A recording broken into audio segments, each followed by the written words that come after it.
Hello and welcome to Top Story here on France 24. Russia's gas monopoly Gazprom has sent its traditional New Year's greeting to Ukraine, cutting off gas supplies in a row over prices and unpaid bills. The dispute erupted in January 2006, leading to drops in deliveries for Western European consumers. This time Europe is prepared with gas reserves. But the stakes are arguably higher. Russia and Ukraine have both been hit by the financial crisis and are digging in to defend their economic interests. Geopolitical positions have also hardened, with the Ukrainian president backing Georgia against Russia in last summer's war in South Ossetia, and Moscow firmly opposing Ukraine's drive to join NATO. Well, joining me to discuss these problems is Yulia Timoshenko from the Russian language service at Radio France International. Good morning. Good morning. Firstly, could you outline what the proposed gas price increases are and what do they mean for the Ukrainian economy? Well, there are two propositions, and they are quite different because, first Russia proposed to Ukraine an increase from $179 for 1,000 cubic meters of gas to $250. And Ukraine didn't want to accept this rise, arguing that the just price should be $235. And Ukraine also demanded an increase in the price for transit of the Russian and Central Asian gas through its territory. So Russia did not accept this increase for transit, and it did not accept the price proposed by Ukraine for gas. So now Gazprom is angry. And the last say of Alexei Miller, the president of Gazprom, is that since Ukraine has not accepted $250, it will have to pay $413.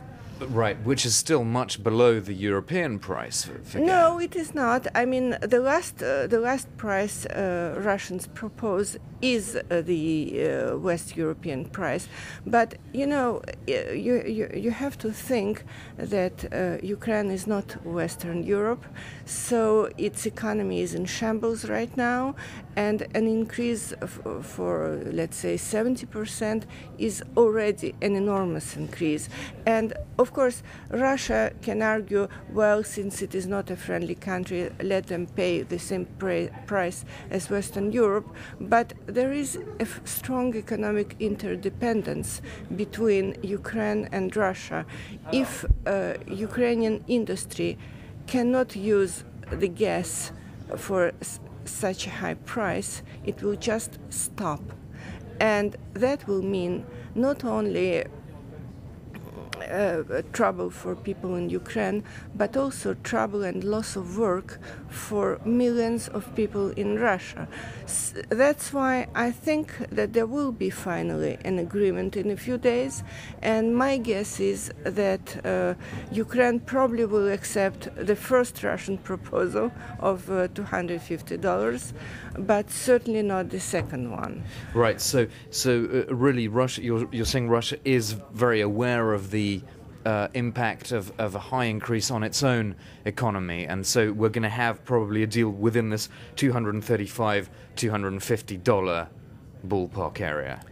Yes, I think so, because, of course, there is this Russian desire to punish Ukraine, to make pressures on Ukraine. There is a political strong will in this gas war, but Russian economy also is in trouble right now.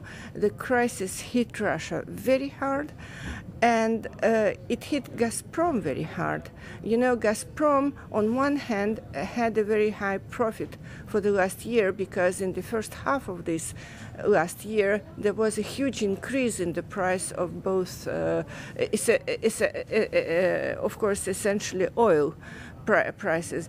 But now oil prices dropped, and the capitalization of Gazprom dropped enormously. It was worth on the stock market $350 billion.